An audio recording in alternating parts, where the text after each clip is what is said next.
ఈరోజు all India Muslim personal లా board తరపున ఒక ముఖ్యమైనటువంటి సందేశాన్ని ఇవ్వడం కోసం మీ అందరినీ కూడా పిలవడం జరిగింది. మీ అందరికీ తెలుసు, వక్ఫ్ సవరణ బిల్ 2025 పార్లమెంట్లో ప్రవేశపెట్టడం, దానిపై జేపీసీని ఏర్పాటు చేయడం, అది ఆమోదం వైపునకు అడుగులు వేయడం జరుగుతోంది. ముఖ్యంగా పార్లమెంట్లో ప్రవేశపెట్టినటువంటి ఈ బిల్లు దేశ ముస్లింల మతపరమైనటువంటి హక్కుల్లో జోక్యంగా ముస్లిం పర్సనల్ లా బోర్డు భావిస్తోంది. రాజ్యాంగం కల్పించినటువంటి మతపరమైనటువంటి హక్కులకు ఇది వ్యతిరేకం. అలాగే రాజ్యాంగం కల్పించినటువంటి ప్రాథమిక విధులకు, ప్రాథమిక హక్కులకు కూడా ఇది పూర్తిగా వ్యతిరేకం. దీనికి వ్యతిరేకంగా ప్రతి ఒక్కరూ తమ యొక్క వాయిస్ వినిపించాలి అనేటువంటిది మా యొక్క అభిలాష. వక్ఫ్ ద్వారా ప్రత్యేకమైనటువంటి అధికారాలు ముస్లింలకు ఉన్నాయని చెప్పి ఒక ప్రచారం జరుగుతోంది. ఈ ప్రత్యేకత కేవలం వక్ఫ్ బోర్డుకు మాత్రమే ఉంది, ముస్లింలకు మాత్రమే ఉంది అనేటువంటి ఒక అబద్ధపు ప్రచారం చాలా ఎక్కువగా మీడియాలో, సోషల్ మీడియాలో ప్రత్యేకించి జరుగుతోంది. వాస్తవానికి ఆర్టికల్ 26, 29, 30 ప్రకారంగా ప్రతి మతం వారు కూడా ఆయా మతాలకు సంబంధించినటువంటి ఆస్తుల్ని పరిరక్షించుకోవడం, దాని ద్వారా మతపరమైనటువంటి అన్ని కార్యక్రమాల్లో వారు స్వయంగా మేనేజ్మెంట్ చేసుకోవడం అనేటువంటిది అన్ని మతాలకు సంబంధించి రాజ్యాంగం కల్పించినటువంటి హక్కు. ఉదాహరణకి లిమిటేషన్ యాక్ట్ ఎగ్జంప్షన్ చేయడం కానివ్వండి, బై యూజర్ రైట్ కానివ్వండి, ఇవన్నీ కూడా కేవలం ముస్లింల వక్ఫ్ బోర్డుకి మాత్రమే కాదు, భారతదేశంలో ఉన్నటువంటి అన్ని మతాలకు సంబంధించి కూడా ఈ రైట్స్ ఇవ్వబడ్డాయి అనేటువంటిది ప్రతి ఒక్కరూ గ్రహించాలి. దేశంలో మతపరమైనటువంటి ఆస్తుల వినియోగం, మేనేజ్మెంట్ అన్నీ కూడా ఆయా మతాల వాళ్ళే నిర్వహించుకోవాలి, దాని మేనేజ్మెంట్ కూడా వాళ్లే చూసుకోవాలి అనేటువంటి విషయాన్ని రాజ్యాంగం చాలా స్పష్టంగా ప్రస్తావిస్తోంది. మరి ఈ బిల్లు ప్రవేశపెట్టి ముస్లింల యొక్క మనోభావాల్ని దెబ్బతీయడమే కాకుండా ముస్లింల భవిష్యత్తుని ఆర్థికంగా నాశనం చేయడానికి కూడా ఇది ఒక పెద్ద కుట్ర జరుగుతోంది. ఈ కుట్రను రాజ్యాంగ ప్రేమికులందరూ కూడా ప్రశ్నించాల్సినటువంటి అవసరం ఉంది. ఇది వక్ఫ్ అడ్మినిస్ట్రేషన్ను మేము బాగుపరచడానికి, మెరుగుపరచడానికి తీసుకున్న చర్య అని కేంద్ర ప్రభుత్వం చెప్తున్నప్పటికీ కూడా ఈ బిల్లులో ఎక్కడా కూడా పారదర్శకత అంటే ట్రాన్స్పరెన్సీ ఎక్కడా కూడా లేదు. అలాగే ట్రాన్స్పరెన్సీ కలిగినటువంటి ఒక్క ప్రొవిజన్ కూడా ఈ బిల్లులో లేదు. కానీ ఇది ఒక కుట్రపూరితమైన బిల్ అని చెప్పి మనం చాలా స్పష్టంగా చెప్పొచ్చు. ఉదాహరణకి బై యూజర్ ప్రొవిజన్ని రద్దు చేయడం, వక్ఫ్ను బలహీనపరచడానికి, దీన్ని పూర్తిగా రూపుమాపి ముస్లింల యొక్క హక్కుల్ని ఛిద్రం చేయడానికి జరిగే కుట్ర అని చాలా స్పష్టంగా అర్థమవుతోంది. కనుక ఇక్కడ మేము ఏ పార్టీకి వ్యతిరేకంగా కానీ, లేదంటే ఏ పార్టీని విమర్శించడానికి కానీ ఈ మీటింగ్ పెట్టడం జరగలేదు. ఆల్ ఇండియా ముస్లిం పర్సనల్ లా బోర్డు పిలుపు మేరకు ముస్లింల యొక్క హక్కులు ఏవైతే రాజ్యాంగం కల్పించిందో ఆ హక్కులకు విఘాతం కలుగుతోంది, దానికోసం గళం ఇప్పడానికి మాత్రమే ఇక్కడ మేము కూర్చోవడం జరిగింది. దీని ప్రకారంగా వక్ఫ్ సమస్య ఏదైతే ఉందో ఇది రాజ్యాంగం ఇచ్చినటువంటి స్ఫూర్తికి విరుద్ధం కాబట్టి దీన్ని ముస్లింల యొక్క మతపరమైనటువంటి సమస్యగా కాకుండా దేశ ప్రేమికులు, ప్రజాస్వామ్యవాదులు, లౌకికవాదులు, రాజ్యాంగాన్ని ప్రేమించేటువంటి ప్రతి ఒక్కరు కూడా ఈ సవరణ బిల్లుని వ్యతిరేకించడానికి మాతో సహకరించాలని చెప్పి మేము ఈ సందర్భంగా పిలుపునిస్తున్నాం. ఎందుచేతనంటే ఇది ఈరోజు ముస్లింలకు సంబంధించిన వ్యవహారంగా అందరూ చూసినట్లయితే రేపు అన్ని మతాలకు సంబంధించి ఇలాంటి బిల్లులు కనుక వచ్చినట్లయితే అన్ని మతాలు కూడా సంకటంలో పడతాయి. ముస్లింల యొక్క ఈ పూర్వీకులు ఇచ్చినటువంటి ఆస్తుల్ని కబళించడమే కాకుండా కొన్ని ప్రైవేట్ పరమైనటువంటి శక్తుల చేతుల్లో ఇవి పెట్టినట్లయితే ముస్లింల భవిష్యత్తు, యువతరం యొక్క భవిష్యత్తు, రాబోయే జనరేషన్ యొక్క భవిష్యత్తు అంధకార బంధనం అవుతుంది. మరి అన్ని మతాల వాళ్ళు దీనికి సంబంధించి సీరియస్గా ఆలోచించి ఈ రాజ్యాంగం ఇచ్చినటువంటి హక్కుని కాపాడడానికి ప్రతి ఒక్కరూ సహకరించాలని చెప్పి మేము కోరడం జరుగుతోంది. ఆల్ ఇండియా ముస్లిం పర్సనల్ లా బోర్డు పిలుపు మేరకు దేశవ్యాప్తంగా ఈ బిల్లుకు వ్యతిరేకంగా నిరసనలు జరుగుతాయి. రాజ్యాంగం ఇచ్చినటువంటి హక్కుల్ని కాపాడుకోవడానికి రాజ్యాంగబద్ధమైనటువంటి కోణంలో మేము ప్రతిస్పందించడం జరుగుతుంది, మేము పోరాడడం జరుగుతుంది. పార్టీలు, జమాత్లకు అతీతంగా ఇది అందరి బాధ్యత అని చెప్పి గుర్తించాలని కూడా ఈ విధంగా మేము కోరుతున్నాము.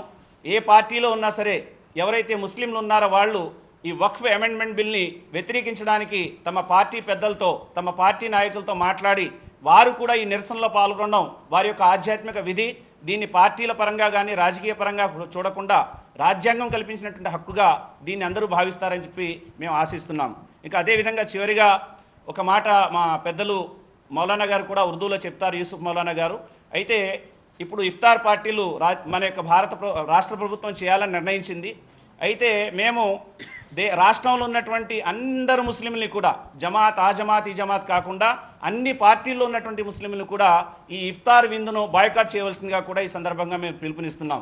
ఎందుచేతనంటే మీరు ఇఫ్తార్ విందులు ఇస్తారు, కానీ రాజ్యాంగం కల్పించినటువంటి హక్కులకి తూట్లు పొడుస్తూ ఉంటే మీరు మాత్రం మాట్లాడకుండా దానికి సపోర్ట్ చేసే ప్రయత్నం చేస్తున్నారు. దయచేసి పాలన చేసేటువంటి అధికారులు, ముఖ్యమంత్రి గారు కూడా ఈ విషయంలో సీరియస్గా ఆలోచించి ముస్లిం మనోభావాలను కాపాడే విషయంలో ఆయన తన యొక్క నిజాయితీని నిరూపించుకుంటారని చెప్పి మేము భావిస్తున్నాము. కనుక ముస్లింలు అందరికీ కూడా, రాష్ట్రంలో ఉన్న ముస్లింలందరికీ కూడా రాష్ట్ర ప్రభుత్వం నిర్వహించేటువంటి ఇఫ్తార్ విందును బాయ్కాట్ చేసి మన యొక్క నిరసనని, మన యొక్క బాధను ప్రభుత్వానికి చేరవేయాలని చెప్పి మేము ఈ సందర్భంగా కోరుకుంటున్నాము. మరి వక్ఫ్ అమెండ్మెంట్ బిల్కి సంబంధించి ఏదైతే నిరసనలు భవిష్యత్తులో జరుగుతాయో వాటికి సంబంధించి కూడా మౌలానా గారు మీ ముందు ప్రస్తావిస్తారు. ఇవి కొన్ని విషయాలు చెప్తూ మీ అందరికీ చెప్పేది ఏమిటంటే, మీడియా మిత్రులందరూ కూడా ఇది ముస్లింల యొక్క వ్యక్తిగతమైన వ్యవహారం అని కాకుండా రాజ్యాంగం అన్ని మతాల వారికి కల్పించినటువంటి ప్రాథమికమైనటువంటి విధులు, హక్కులు అనేటువంటి ఉద్దేశంతో మీరందరూ కూడా దీనికి సంబంధించి సహకరిస్తారని చెప్పి కోరుకుంటూ ముగిస్తున్నాను. జమాత్ ఇస్లామీ హింద్ రాష్ట్ర అధ్యక్షుడు మొహమ్మద్ రఫీక్.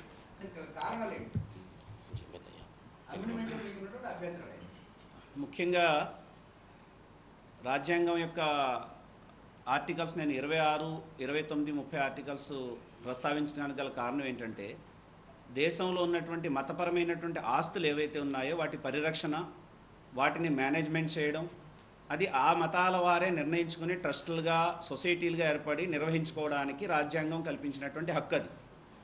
అలాగే వక్ఫ్ అనేటువంటిది దైవ మార్గంలో దైవ ప్రసన్నత కోసం ముస్లిం పూర్వీకులు దానం చేసినటువంటి భూములవి. ప్రభుత్వానికి, ప్రైవేట్ ఆస్తికి సంబంధం లేనటువంటి విషయం అది. ఎవరో మా పెద్దలు, తాతలు మా కోసం, మా భవిష్యత్ తరాల కోసం ఇచ్చినటువంటి ఆస్తులపై వాటిని ప్రభుత్వం జోక్యం చేసుకుని వాటిని తీసుకుని అవి ప్రైవేట్ పరం చేయడానికి ప్రయత్నం చేస్తే రాబోయేటువంటి ముస్లిం తరాల యొక్క భవిష్యత్తు ఏం కావాలి? ఇది మా ప్రశ్న. ఇంకా అమెండ్మెంట్ బిల్ ఏదైతే ఉందో అందులో 41 విషయాలు ఏవైతే ఉన్నాయో, 41 పాయింట్స్ ఏవైతే క్లాజెస్ ఉన్నాయో అవి అన్నీ కూడా అభ్యంతరకరంగా ఉన్నాయి. అందులో కొన్ని మేము తప్పనిసరిగా అమెండ్మెంట్ చేస్తామని చెప్పి ఒప్పుకొని అందులో 6-7 అమెండ్మెంట్స్ చేయడానికి మన సీఎం గారు, తర్వాత నితీష్ కుమార్ గారు వీళ్ళందరూ కూడా ఒప్పుకొని మార్చే ప్రయత్నం చేయడానికి ప్రయత్నం చేస్తున్నారు. కానీ ఆల్ ఇండియా ముస్లిం పర్సనల్ లా బోర్డు తరఫున దేశంలో ఉన్నటువంటి ముస్లింలందరూ చెప్పేది ఏమిటంటే, ఈ బిల్లే ఒక కుట్రపూరితమైనటువంటి బిల్. ఈ బిల్లులో జోక్యం చేసుకోవడం అనేటువంటిది ఏదైతే ఉందో, వక్ఫ్ ఆస్తుల్లో ప్రభుత్వ జోక్యం ఏదైతే ఉందో, ఇది భవిష్యత్తులో చాలా ప్రమాదాలు తీసుకొచ్చేటువంటిది అనేది మేము స్పష్టంగా ప్రస్తావిస్తున్నాం. ఇందులో ఒకటి చూడండి, ఉదాహరణకి ఆయా మతాల వాళ్ళే ఆయా మతాల యొక్క ఆస్తుల్ని వాళ్ళు మేనేజ్మెంట్ చేసుకోవాలి అంటే వక్ఫ్ బోర్డులో ఇప్పుడు ముస్లిమేతరులు తీసుకొచ్చి కూర్చోబెట్టే ప్రయత్నం జరుగుతోంది. ఇది నైతికంగా కూడా న్యాయం కాదు. ఉదాహరణకి దేవాదాయ శాఖ ఉంటుంది, అందులో పైనుంచి కింద వరకు అందరూ కూడా అదే మతానికి సంబంధించిన వాళ్ళు అందులో ఉంటారు. వక్ఫ్ బోర్డు ముస్లింలకు సంబంధించి అయినప్పుడు ముస్లిమేతరులు తీసుకొచ్చి అందులో పెట్టడం ఎంతవరకు సమంజసం? అలాగే ఇవన్నీ ఉన్నాయి. సార్ అడిగారు కాబట్టి నేను అవన్నీ ప్రస్తావిస్తున్నాను. ఇది మొత్తానికి బిల్లులో ఉన్నటువంటి ఏ క్లాజు కూడా పారదర్శకంగా లేదండి. ఇది కుట్రపూరితంగా ఉంది. ఇది కేవలం ముందు ఒక ఎంటర్ అవడానికి ఒక కుట్ర జరుగుతుంది, ఆ తర్వాత ఇది వచ్చి కూర్చోవడానికి ప్లేస్ని రెడీ చేసుకోవడానికి సిద్ధంగా ఉన్న కుట్ర ఇది. ఇక ఇఫ్తార్ పార్టీలు అంటే మతపరంగా మత సామరస్యం కోసం ప్రభుత్వాలు చేసేటువంటి పార్టీలు ఇవి. అవి రాజకీయ ఉద్దేశం వాళ్ళది అయితే అయి ఉండొచ్చు, కానీ ముస్లింలందరూ ప్రేమపూర్వకంగానే అందులో హాజరవుతారు. కానీ ముస్లింలందరూ ఇప్పుడు మనోభావాలు దెబ్బతిని చాలా బాధాతప్త హృదయాల్లో ఉన్నారు. ఆ టైంలో మీరు ఇఫ్తార్ ఇచ్చి వాళ్ళని సాంత్వనపరిచే పరిస్థితి ఎంత మాత్రం కూడా లేదు. కనుక ఈ ఇఫ్తార్ని బాయ్కాట్ చేయడం వల్ల ముస్లింల యొక్క మనోవేదన ఏంటి, వారు పడేటువంటి బాధ ఏంటో కనీసం అయినా సరే ప్రభుత్వాన్ని ఏలే వాళ్ళు తెలుసుకుంటారనేటువంటి దీని యొక్క ఉద్దేశం. అంతే తప్ప ఇది ఎవరో పార్టీ వాళ్ళు బాయ్కాట్ చేయమన్నారు, వాళ్ళు చేయమన్నారు, ఇదేం కాదు. ముక్త కంఠంతో ముస్లింలందరూ కలిసి తీసుకున్నటువంటి నిర్ణయం. సనాతన ధర్మం బోర్డు ఏదైతే ఉందో అందులో వేరే మతాల వాళ్ళని ఎంటర్ చేయాలి అని ప్రభుత్వం నిర్ణయించుకుంటే పోరాడే వాళ్ళల్లో ముందు మేము ఉంటాం, తప్పనిసరిగా మేము ఉంటాం. అది సనాతన ధర్మం, క్రైస్తవ ధర్మం, ఏ ధర్మం అయినా సరే ఆయా మతాల్లో ఇంకొకరు జోక్యం చేసుకోవడానికి అవకాశం లేదు. పోనీ ప్రభుత్వం ఇచ్చినటువంటి భూములు ప్రభుత్వం తీసుకుంటుందా అంటే అది కూడా కాదు కదండి.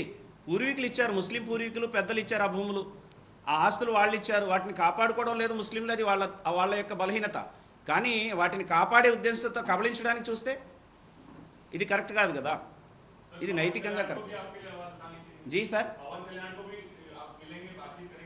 हाँ उनसे भी हम मुलाकात करेंगे, ज़रूर करेंगे. वो भी अच्छे आदमी हैं अच्छा सोचने वाले आदमी हैं, अच्छा पढ़ने वाले आदमी हैं, तो उनसे भी बात करेंगे अगर टाइम लेंगे इंशाल्लाह हम लोग.